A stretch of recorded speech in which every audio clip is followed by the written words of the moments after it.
is back in session. You may be seated, silence all cell phones. All right, good afternoon. Calling Cromwell versus Kelsey Fitzsimmons. This is docket number 2025-311 before the court in the defendant's motion. If the parties will please identify themselves for the record. Good afternoon, James Kupachowski on behalf of the Commonwealth. Good afternoon. Good afternoon, Brandon Moyer for the Commonwealth. Good afternoon. Good afternoon, Your Honor. Martha Copley for the defendant, Kelsey Fitzsimmons. Good afternoon. Hello, Your Honor. Timothy Brado for Kelsey Fitzsimmons. She's present in the courtroom today for the record tonight. Good afternoon, Mr. Fitzsimmons. Good afternoon, everybody in the courtroom. Thank you. So I received the defendant's emergency motion for immediate release from this grand order. Thank you so much, Your Honor. Judge, this is an issue that causes Ms. Fitzsimmons a lot of pain, and I don't want to conflate her being able to pass the test, because she's been passing them, but she has about 4 hours of pain and dizziness afterwards, and you know, I don't think anyone, and I know the court would share my thought that this shouldn't be a torture device for her. This shouldn't be something that causes her pain, impairs her rib healing, et cetera, et cetera. So, you know, we're not trying to get any sort of advantage over anything. We just want her to not, A, to not be in pain for hours after these tests, and B, you know, we just want her to not have the anxiety that if she has a difficulty doing it, that she's going to get a knock on the door and get locked up. We were told by the Elmo people that, you know, they may have to issue a warrant. And thankfully they didn't, and we appreciate, you have Mr. January's email regarding his own observations about what happened. And, you know, I think that says it all. That's someone that has no bias or interest in, you know, probation enforces court orders, and that's that. And he is telling the court this is a problem. And, you know, this is something that should be addressed. And Okay. so I see this as a simple adjustment of terms. I don't see it that way, just so you understand where I'm coming from. I don't see it that way. Okay, can I? Okay. I don't understand what you're saying, Judge. Okay, what I'm telling you, it's not a simple adjustment. One of the reasons she was released, and one of the reasons to ensure the safety of the community was for her to be alcohol-free. If she cannot do that or will not do that, that changes everything. She's happy to be alcohol-free. She doesn't wish to be alcohol-free. It's just a means of determining that is the adjustment. That's what I mean when I say this is an adjustment that... Well, a scram is what was ordered. Now, was she unable, when you said that there was a knock on the door, explain that to me, what happened? No, Judge, that we don't want to have a knock on the door. She's living in fear of there being a knock on the door because of these tests. It's just not, between the physical and then the mental anxiety, this is a very significant issue for her. Okay. And that, you know, we just want to adjust whatever means the court wishes to test her or figure this out is fine with us. But this is just a very difficult environment, and just that's something that I just want to ask the court to adjust somehow. Okay, so you're asking the court to adjust the court's order that's been in effect for 3 days with no medical evidence to support your claim that she cannot do it. Well, I think you have 2 affidavits and the email from probation. I think that's pretty persuasive evidence that this is extremely difficult. The email from probation is not evidence. If you have any evidence, now is your opportunity to submit it. I don't understand the court's position. That's not evidence. Okay, it's an email. It's hearsay. Commonwealth, do you have a position as to the submissions of an email as evidence in this hearing to relieve the defendant, Ms. Fitzsimmons, of a condition that's been in effect for 3 days? I don't want to put anybody on the spot, but we have a person who sent that email here. Okay. So you have a burden. It's your motion. What do you want to do? Well, Judge, I don't think that I mean, is the court saying that papers and emails and affidavits are not sufficient? This is an email from a probation officer. The court gives that 0 weight. Well, then you have an affidavit from Ms. Fitzsimmons and you have an affidavit from her mother of the physical observations of what happens. I think that's, you know, the more persuasive evidence than a doctor saying something to the effect of, you know, I think it's self-evident and it's common knowledge that if you have broken ribs that it's hard to breathe. What evidence do I have that she has current broken ribs and that she's suffering from broken ribs at this time? Well, you have an affidavit from her mother, you have an affidavit from Ms. Fitzsimmons, and the other day we were here, I submitted I believe I submitted the instructions from Mass General about broken ribs. Okay. I mean, I would just argue that it's somewhat self-evident as well. It's somewhat self-evident as well, and that, you know, she's having great difficulty. It's been observed by probation, it's been attested to by her mother, and it's been attested to by Ms. Fitzsimmons. So it's just a very difficult scenario for her. That luckily she has passed the test, but then she's got hours of pain afterwards. And the one that she had difficulty with, you know, out of an abundance of caution, we were dealing with Elmo, and we were informed that they may issue a warrant. And So I want to hear about the one she had difficulty with. When was that?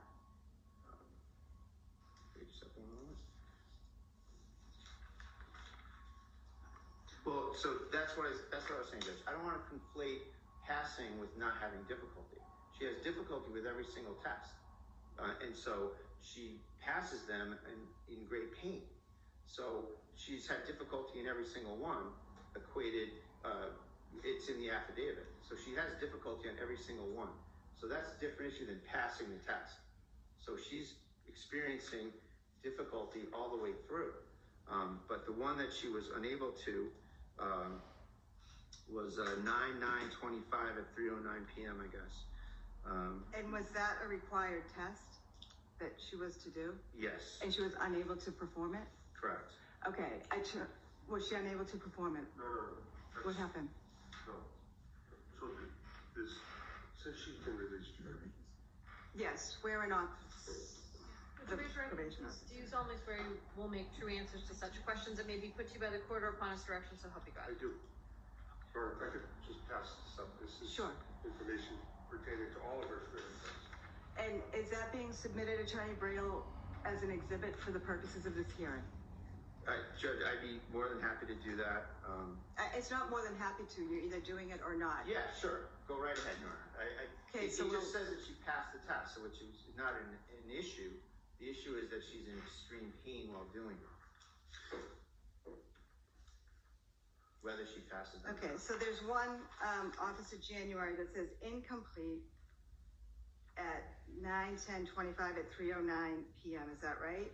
Yes, that's correct. So what does that mean? Yes. So what it means is there's a scheduled test that's programmed daily for her to be alerted and to initiate a test, and that happens.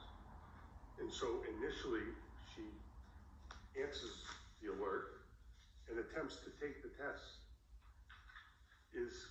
but is unable to complete the test.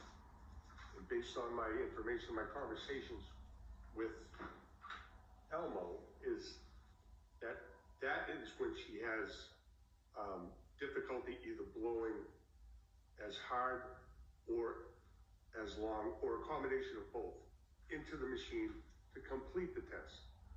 So what happens after that is there are additional attempts to complete the test, which she tries, and then ultimately on that particular day, she successfully completes and passes the test on September 10th at 3:50 p.m. Okay, what I have in front of me is an incomplete test at 9/10/25 at 3:09 p.m. That's correct. And then if you just look And then right it above says that, passed at 9/10/25 at 9:30 a.m. okay, so you're looking, I'm referring to the second document, it's multiple pages. Mm-hmm. I think if you just go up instead of the one above it, Okay. incomplete is the nine. So it's 3:09, it's incomplete, and then at 3:50 she passed. That's correct. So that's a period of 40 minutes. That's correct.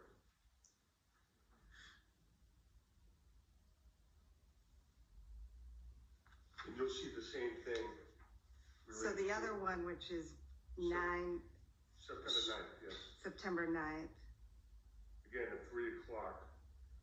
She passed, but The test is initially incomplete. at 3:09 and then it's complete at 4:21.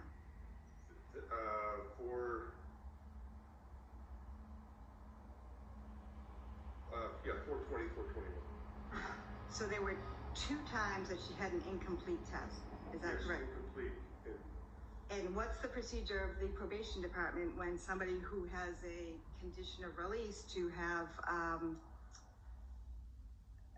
scram and to pass the scram test in a very serious case if they're incomplete and I have 2 incomplete tests and I was not made aware of either one of them. So my first job when we get an incomplete test is to gather more information. And so, which is what we do. And so in response to the incomplete test, we call Elmo, we gather the information, which is she answered the alert to take the test as scheduled. Unfortunately, she was unable to complete the test because she was unable to blow as long or as hard as needed to complete the test. So ultimately, at 4:20, she completes the scheduled test. There may be additional attempts in between, but ultimately she completes the test. So that's for a period of And so an hour and 20 minutes. that's correct. Now, in conjunction to the hour and 20 minutes, we also know that, and I observed it firsthand, that whatever the injuries are, which I don't know, and actually doesn't really matter to me, but when I was doing the installation process and observed what was genuine pain, like genuine pain. So Any objection to any of the terms used by the probation officer? Okay. So we have all that information. We don't deem that non-compliant. She's attempting to take the test, and she ultimately passes the test at 4:20. So with all of the information, that's not non-compliant. That's compliance, and she, with her obstacles. I'm getting confused. What do you mean compliant? As far as when she was initially, that's compliant with scram testing. She was ordered.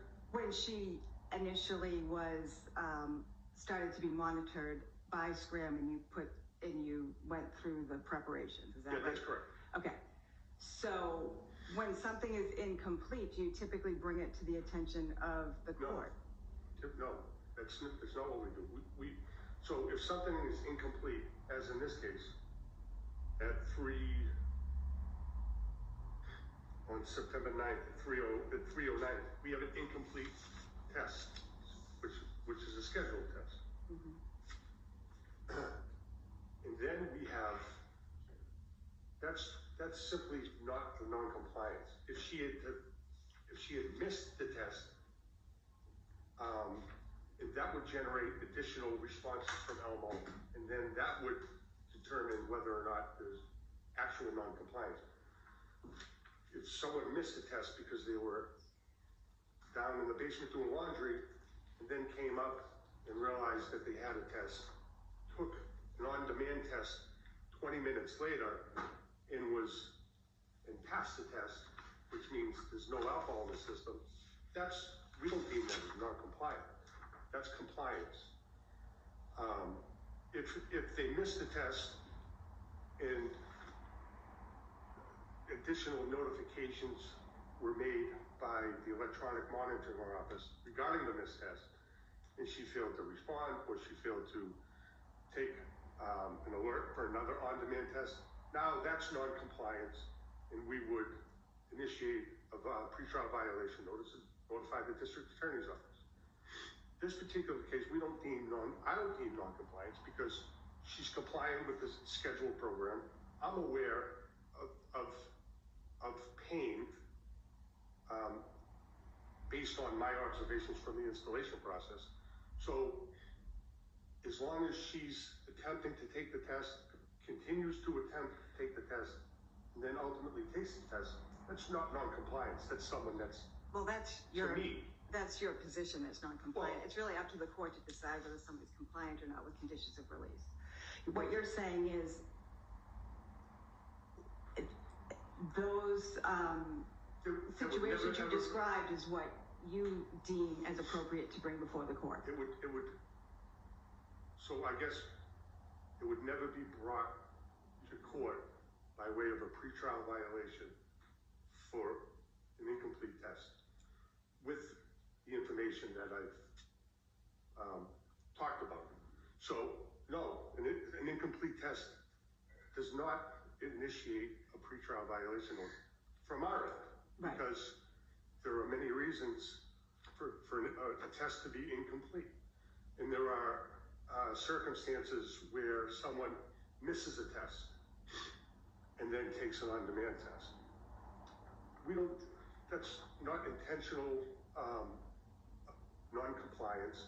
And the goal is to test to ensure that the person's sober, and that's not, we don't deem that non-compliance. We never have, and we never would, in this case, initiate a pretrial violation proceeding based on an incomplete test that was subsequently passed. And so,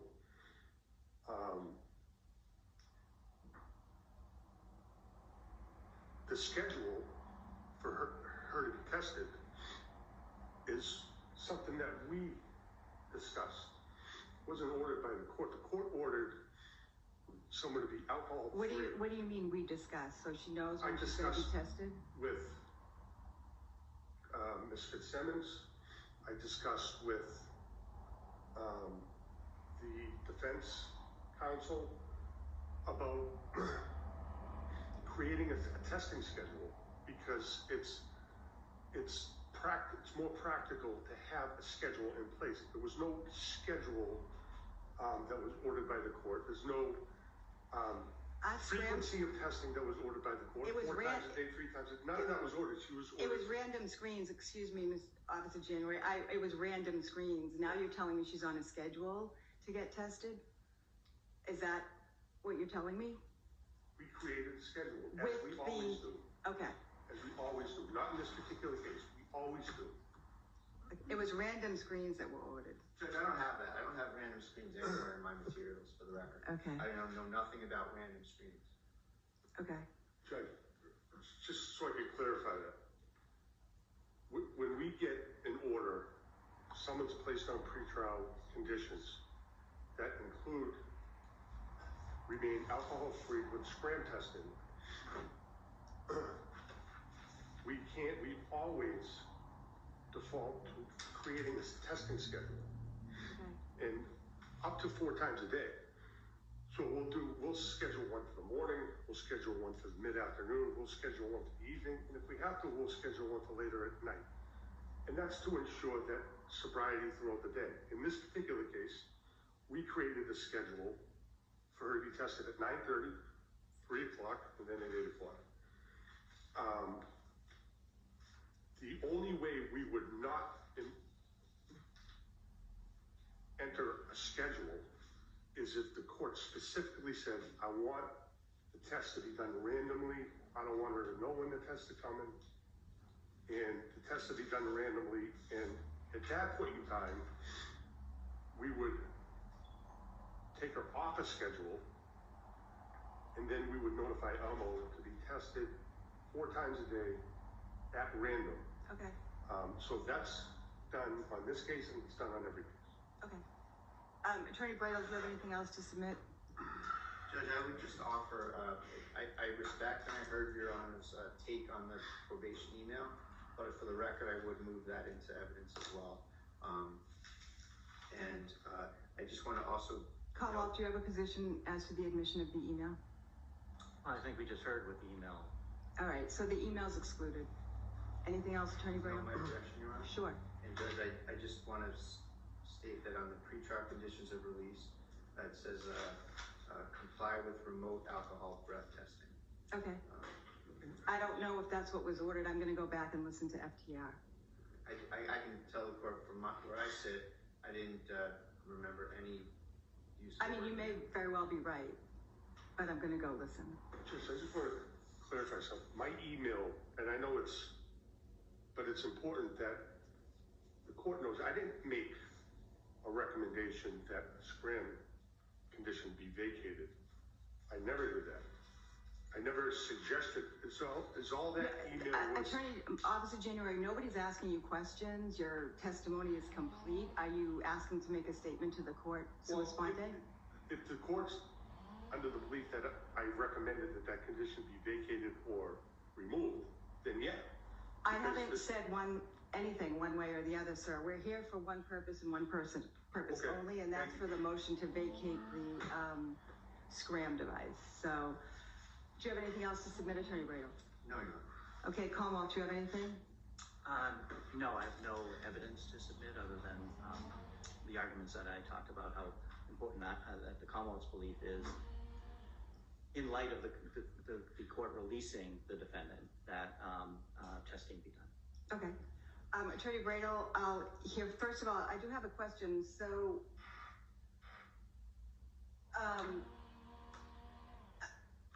Ms. Fitzsimmons is able to do the Scram, is that correct? Or is she not able to do it? I don't know. Is she not able to do it? That depends on whether the court is willing to tolerate that the material represented in the affidavit. The court is not tolerating anything, okay? Let's be clear. I'm not tolerating anything. The court is not tolerating anything. Ms. Fitzsimmons is a defendant. In lieu of incarceration, my order was that she submit to Scram. If she cannot do that, I need to know that. Can she do that or not? She can do it. Okay. Under the terms that are laid out in the affidavit. So you're saying she can do it on her own terms? With significant pain and dizziness and having to recover for several hours. I understand what you're saying. It is certainly not the court's intention. It's not the court's position to have Ms. Fitzsimmons in any pain at all, so I appreciate your argument. Do you have anything else to add? I would suggest, Judge, that I think there's other ways to do this. If the court wishes to have her tested for alcohol compliance, lack of alcohol, that's completely fine with the defense, but just the means that's being employed is kind of a torture device for her. Okay. And so we object on due process grounds to that. Oh, okay. But it is not this court's intention I understand to torture Ms. Fitzsimmons at all. The court's goal is to make sure the community is safe and Officer Noonan is safe. So I hear you loud and clear that the defense views Ms. Fitzsimmons having to do the Scram as cruel and unusual and torture. Is that your position? Well, that's an Eighth Amendment position. I suppose that Okay. should be put in there as well. But Judge, I think that, there's probably other alternatives that she could do that I believe are out there. But I know that might step on the court's other order for house arrest, that she would have to go to a facility. I know there's like urine tests and other things like that. So I know there's other possibilities out there that, again, she's not trying to use this to create a situation where she can go drink alcohol.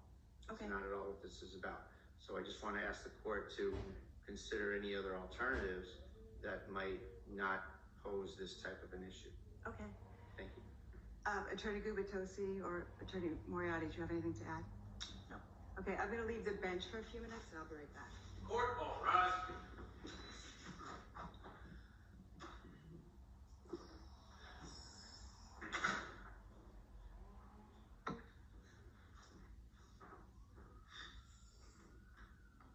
Court, all rise.